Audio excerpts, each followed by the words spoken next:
Okay, so now let us go through some of the key issues. The law is applicable to whole of India, every citizen of India outside India. Therefore, this whole NRI, even if the NRI who is holding a Indian passport is working outside, the FCRA law will apply. Associate branches or subsidiaries outside India and person. Now, this is a new addition in the law. Earlier, the person was not including an individual. So now, even an individual, if you receive donation or foreign contribution, need a FCRA permission potentially. Whether anybody does it or not is a different issue, but individual is now covered under the FCRA law.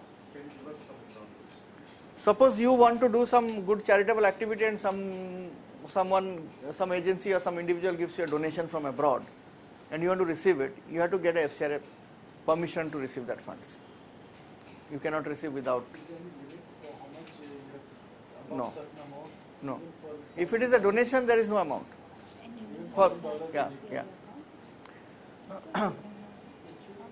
So HUF is Hindu Undivided Family, an association, company registered under section 25 of the Companies Act. Now, in the old law, this was not clearly mentioned, section 25, company. But here, therefore, many consultants were also of the opinion that it doesn't apply to a section 25 company. But now it has been made clear in the law that section 25 company also requires FCRA. Now, few definitions of foreign contribution, foreign company, foreign source, legislature and political party. Foreign contribution. Now, this is what I wanted to, when I was talking, I said we'll get back. So, foreign contribution is donation, delivery or transfer made from foreign source, any article, currency or security. These are the three things.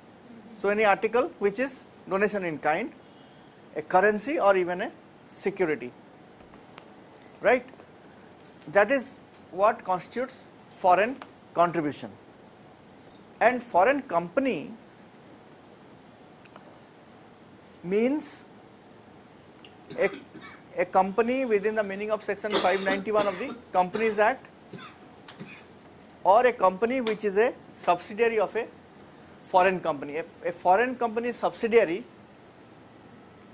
or in India will be a foreign source, and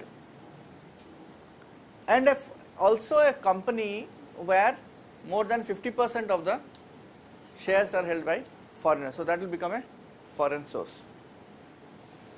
So these are the foreign source: foreign company, citizen of a foreign country, any international agency of foreign government, trade union in any foreign country, foreign trust or foreign foundation, society, club, association or individuals formed outside India. Here the commercial receipts have been kept outside of the purview of the foreign contribution. Therefore, the fees for the conference is not part of the foreign contribution. And it includes interest or any other income from the FC funds and assets. So, business and consultancy income is outside of the Foreign Contribution Regulation Act, but there will be an implication under section 215 of the Income Tax Act. So, when we discuss the income tax law, then we will come back to it. So, in some sense, the law on one hand gives something and on the other hand takes away, according to another law, what was given.